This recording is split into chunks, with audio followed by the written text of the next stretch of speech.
Former NFL quarterback and current Fox Sports analyst Mark Sanchez facing a battery charge after a stabbing incident in downtown Indianapolis. Based on what we have so far, for one, I want to just say I'm glad Mark is okay, but obviously I think alcohol plays a huge part in this situation. The Mark Sanchez situation is by far one of the craziest stories I think I've ever heard in quite some time. I mean, what if I told you that one of the NFL's most recognizable media personalities went from being a victim of a stabbing to facing potential jail time and career destruction in less than 24 hours? And what if I told you that the surveillance footage would completely flip the script on a story that initially had the entire sports world sending prayers and well wishes? And what if I told you all of this happened because of a dispute over cooking oil? I mean, this is one of the weirdest and wildest stories I think I've covered on this channel. So real quick before we get to the content, this video is probably going to get demonetized, primarily because of its graphic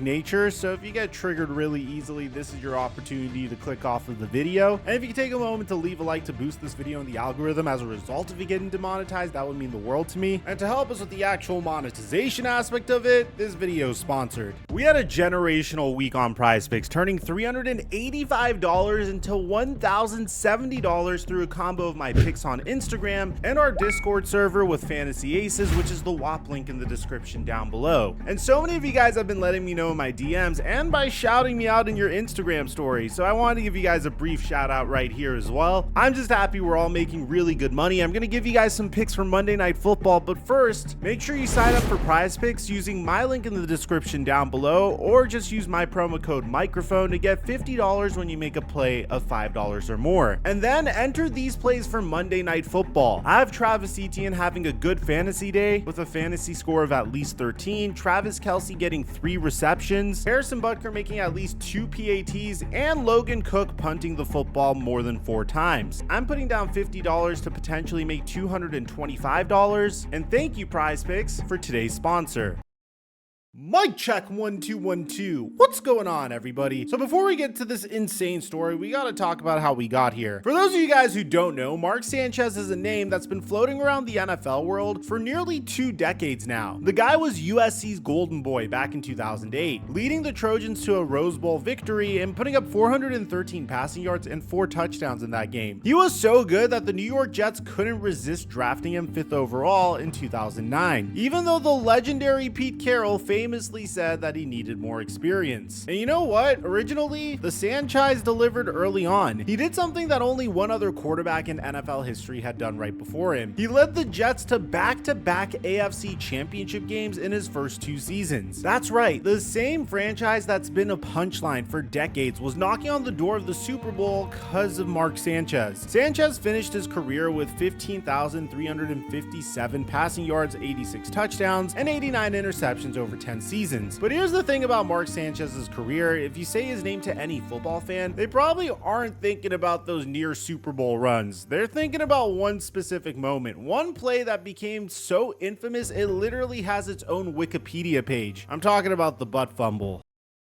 Thanksgiving night 2012, the Jets are getting embarrassed by the Patriots on national television, and Sanchez takes a snap, gets confused on the play, and decides to just run it himself. What happens next is just pure comedy. Sanchez runs full speed into the backside of his own offensive lineman, Brandon Moore, fumbles the ball, and watches helplessly as the Patriots scoop it up and return it for a touchdown. The collision generated over 1,300 pounds of force, which is more than 10 times what's needed to cause a fumble. This play in of itself became a measuring stick for NFL embarrassment, and honestly, that kind of play defined the rest of Sanchez's career. Mark Sanchez would never last with the New York Jets. He would bounce around the league, leaving New York, spending some time in Philly, Denver, Dallas, Chicago, and Washington, and really never fulfilled his potential as a high draft pick for the New York Jets. So once he retired, his redemption story kind of began. After retiring in 2019, Sanchez made the transition that so many players dream about. He became a broadcaster. He started with ESPN in on ABC for 2 years before Fox Sports scooped him up in 2021 as a game analyst. And honestly, he was pretty good at it. He brought insider knowledge, he could break down plays, and he had that natural charisma that works on TV. Sanchez had really built himself a nice post-playing life. He's married to actress Perry Matfield, who you might recognize from shows like Shameless, and they just welcomed twin daughters in March of this year. He's got a son named Daniel from a previous relationship who is actually a groomsman and ring bearer at their 2023 wedding in Mexico. The reason I'm bringing this up is Mark Sanchez's life, despite not really having the career he wanted to, is pretty freaking sweet. The butt fumble was just an embarrassing moment that was in the rearview mirror at this point, and Sanchez had successfully reinvented himself until last weekend.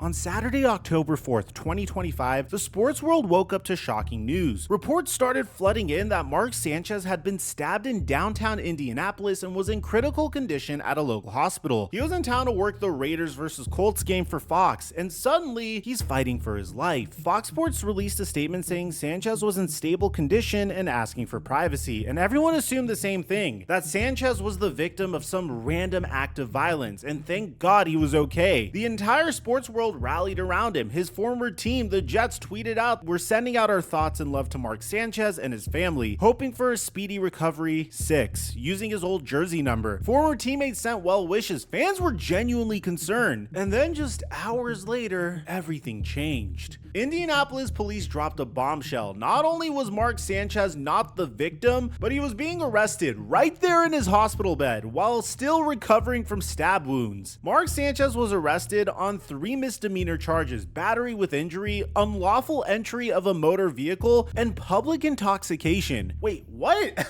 How do you go from being a stabbing victim to being arrested for battery? And this is where the story gets absolutely wild. And honestly, this is where you need to stick with me because the details that came out are so crazy. I mean, you can't even make this up. Here's what really went down that night. And remember, we now have video surveillance from that night, plus 2 witness accounts that paint a very vivid picture of what happened. So it's about 12:30 a.m. on Saturday, October 4th. A 69-year-old truck driver is just doing his job. He works for a company that exchanges commercial fryer oil, and he's in an alley between the Westin Hotel and the Indianapolis Marriott downtown, collecting used cooking oil from the hotels. Just a normal night at work for this guy. Then out of nowhere, surveillance footage shows Mark Sanchez jogging into the alley and approaching the old man's box truck. According to the probable cause affidavit, Sanchez appeared to be intoxicated, smelled of alcohol, and was slurring his speech. The truck driver said that Sanchez started telling him that he couldn't park there, that he'd spoken to a manager about it and the truck needed to move. The driver, who didn't even recognize who Sanchez was, tried to explain he was just doing his job, but Sanchez wasn't having it. This is where things escalate. Court documents reveal that Sanchez actually climbed into the cab of the truck, leaning over the driver's seat despite the driver repeatedly telling him that he wasn't allowed in there. The 69-year-old truck driver tried to get away, and he tried to flag down hotel security, but Sanchez kept following him and kept blocking him from getting back into his truck. The surveillance video, which closely matches the victim's account, shows Sanchez grabbing the driver and throwing him up against a wall. At this point, the 69-year-old realized he was in serious danger. This is a former professional athlete, 38 years old, in much better shape and clearly not thinking straight. The driver reached for his pepper spray and sprayed Sanchez directly in the face. For a moment, it seemed to have worked. Sanchez paused, wiped his face, but then, and this is the most chilling part, he kept advancing towards the driver. That's when the driver thought, and I quote, "This guy is trying to kill me." So he pulled out his knife, and when Sanchez came at him again, he stabbed him 2 or 3 times in what he believed was self-defense. The driver said he found himself flying back into a dumpster, convinced this was a life or death situation. According to the affidavit, Sanchez then had a look of shock come over his face before he took off running. The driver was left with a laceration on his left cheek that went completely through and hit his tongue. Meanwhile, Sanchez, bleeding from multiple stab wounds to his upper torso, would eventually be found by police near Law Miller's Pub and Eatery. And this is where it gets crazy. When police interviewed Sanchez at the hospital, he told him he could barely remember anything. He said all he could remember was grabbing for a window and that he didn't know who stabbed him or where it happened. But here's the problem for Sanchez. There were multiple surveillance cameras, and there was even a witness who saw the whole thing go down. Someone sitting in a nearby car who reported seeing two men recording each other with cell phones before the fight began. The Marion County prosecutor Ryan Mears released a statement that perfectly captures how absurd this situation is. He said, quote, "This incident should have never happened. What began as a disagreement between a 38-year-old former professional athlete and a 69-year-old man should not have escalated into violence or left anyone seriously injured." But here's a wild footnote to this story. When news first broke that there was a stabbing in Indianapolis, Indiana's Governor Mike Braun and Lieutenant Governor Micah Beckwith immediately jumped on social media to blame the lack of public safety in Indianapolis, with Beckwith claiming the city was sliding into lawlessness. But once it came out that Sanchez was actually the aggressor and had attacked a 69-year-old man just trying to do his job, both politicians quickly deleted their tweets. Prosecutor Mears called them out, tweeting that the governor had attempted to exploit senseless violence for political gain without knowing any facts. Aren't politicians hilarious? So where does Mark Sanchez stand legally? Well, he's been formally charged with 3 misdemeanors: battery resulting in injury, public intoxication, and unlawful entry of a motor vehicle. His initial hearing is scheduled for Tuesday, October 8th at 8:30 a.m. and his bond has been set at just $300. But we had a huge update to the situation, and this is where things get even worse for Mark Sanchez. And this just broke, so pay attention. On Monday, Marion County prosecutor Ryan Mears held a press conference and announced that the charges against Sanchez were being upgraded. He's now facing a level 5 felony battery charge for causing serious bodily injury in addition to those 3 misdemeanors. Let me repeat that. This is no longer just a misdemeanor case. Mark Sanchez is now facing a felony, and we're not talking about some minor felony here. A level 5 felony battery charge in Indiana can carry a 1 to 6 year prison sentence and a $10,000 fine. That's real prison time that we're talking about. So you might be wondering what happened. Why did they upgrade the charges? Well, after reviewing everything, prosecutors realized just how seriously injured that 69-year-old truck driver was. The prosecutor said that the allegations involve a 38-year-old man becoming involved in an altercation with a 69-year-old man who sustained significant and very serious injuries over a parking dispute. When asked to rate his pain on a scale of 1 to 10, the victim said it reached a 10. Remember, this man had a laceration that went completely through his cheek and hit his tongue. And Indianapolis Police Chief Christopher Bailey didn't mince words at the press conference when he said, "I don't care who you are. I don't care what you do for a living. I don't care where you live. If you come into our city, commit violence, we will use all the tools at our disposal to hold you accountable." That's a pretty clear message that Mark Sanchez's celebrity status isn't going to help him here. The bigger concern for Sanchez might not be the legal penalties, but what this means for his career. Fox Sports has been notably quiet since the arrest. Their only statement came before they knew Sanchez was being charged, when they were still treating him as a victim. On Sunday's pregame show, Fox's Kurt Menefee addressed the situation. Friday night in Indianapolis, one of our team members, Mark Sanchez, was involved in an incident that, to be honest, we're all still trying to wrap our heads around. At this time, our thoughts and prayers are with Mark, his family, and all those involved. Brady Quinn stepped in to replace Sanchez for Sunday's Raiders-Colts broadcast. And the question everyone's asking is, will Sanchez ever get the job back?